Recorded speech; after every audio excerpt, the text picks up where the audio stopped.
Sisters and brothers, I wish you peace. I am Robert Kite, a retired ordained minister in the United Church of Christ. Recently, the Church Council of the Hancock Congregational Church invited me to be your bridge pastor, starting in September and ending at the end of 2020. Well, you may wonder what a bridge pastor is and for. Well, you know what a pastor is. Judy Copeland is your settled pastor and teacher and friend. You might know what an interim minister is, somebody who comes to a church to help them through a change, a transition. Well, a bridge pastor is pretty much what the word says. I'm here to be a bridge in time between now, when your pastor, Judy, goes on leave, and when she's able to come back. And we hope and pray that that will be soon and she will be able to. But until then, the church goes on, the work of the church goes on, the caring for one another as brothers and sisters, and caring for the community. All these things go on. And so a bridge pastor comes to help keep things moving and going and active. So I will be your bridge pastor as we move through these months and through these high and holy days of Thanksgiving and Advent and Christmas Eve. And I thought I could introduce myself a little bit through this video. Well, for 40 years, I was a church pastor in 6 congregations of the United Church of Christ. 5 in Western Massachusetts, Wilbraham, Lenox, East Longmeadow, Dalton, and Hatfield. And then 1 toward the end in nearby Jaffrey Center.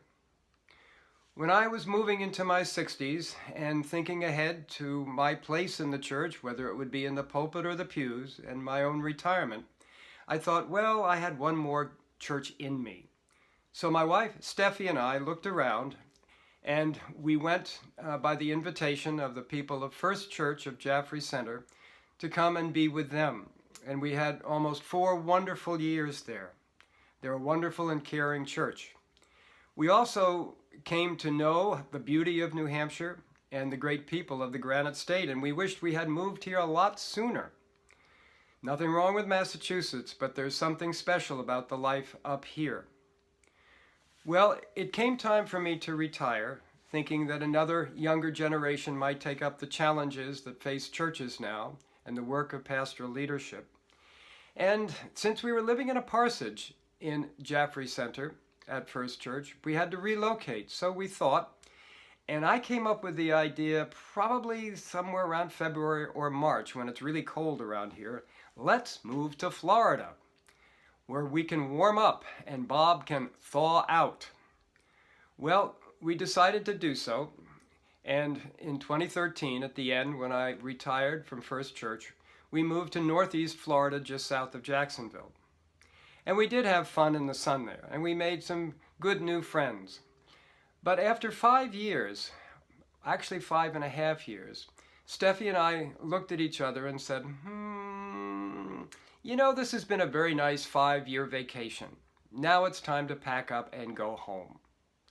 We are New Englanders, and once you put down your roots in New England, you know, both in your imagination and your memories and in your heart, it's home. So a little over a year ago, we moved back to New Hampshire.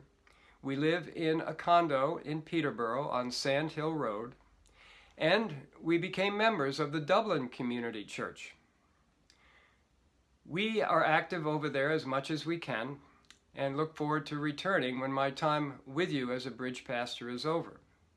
But I almost forgot to tell you that while we were in Florida, I did have 2 other church experiences that were really wonderful and kind of a surprise since I didn't think I'd be working there. The first was as a bridge pastor, again, for a new United Church of Christ congregation in Yulee, Florida, just north of Jacksonville. This lively church of some very wonderful, active people were the somewhat progressive or liberal alternative to the very conservative fundamentalist churches all around them. They were loud and proud to be United Church of Christ people. The other job was as the coordinator of older adult ministries at a very large membership Presbyterian church in Jacksonville Beach. Well, that's a little bit about me.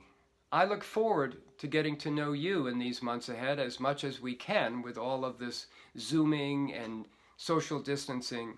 But there will be some ways, including the coffee hours on Sunday, that I'll get to know you and perhaps we can build a relationship. And if there's any way I can help you or the church, I'm here to do so. A bridge time is not an empty time. We are walking together across this bridge of time. And let's make the most of the opportunities that we will find there. Well, what can you expect? The Church Council has asked me to do 3 things. One is to prepare a video of a sermon and prayers and whatever else I might want to add or think up for every Sunday, similar to what Judy has been doing in spring and in summer. Now, I'm an old guy, and I'm trying to learn new tricks about technology, so I cannot promise the quality of the video presentations that Judy did, which were really quite impressive, as well as her own sermons. She is a wonderful preacher and teacher, but I will do my best. So those will happen each Sunday, and beginning next Sunday, October 4th. You'll probably receive them in the weekly newsletter that Amy Wilson will be sending out and has been in the past. The second thing is that I am available to you for pastoral care. If you have something you'd like to talk over, some questions, some kind of conversation that you're looking for, especially as we are not together and you may feel isolated. Well, the contact information for me will be given to you shortly. We hope to add it to the church directory. But if you go to robertrkite@gmail.com, you can reach me by email or call me at 603-933-1668. That's robertrkite@gmail.com and 933-1668. I will do the best that I can to be able to be a friend to you and to be able to help you through whatever challenge you are facing. The third thing is that I will be available should there be a death in the congregation or the community if someone wishes to reach out to the church. I'm available for an appropriately social distance cemetery or graveside service. I'm also available to the family or friends as they go through this period of grief and loss. So the work of the church, caring for one another and caring for others, will go on in this bridge time. Now, in closing, as my first official act as your bridge pastor, I ask you to join with me in this. Let us pray for Judy Copeland, who is your pastor, the one who has so often prayed for you and for others. Let us now return the power of prayer to her. I know from personal experience how powerful and meaningful it can be when congregations pray for their pastors. Let us do that for Judy now, and hope and pray that there will be better days ahead, and hope and pray that God will be near to her, giving her comfort, patience, peace, and courage. Well, until the next time we Zoom or you want to see one of the Sunday videos that I'll be making for you, I wish you well. I wish you peace. Thank you for listening to this, and bye-bye.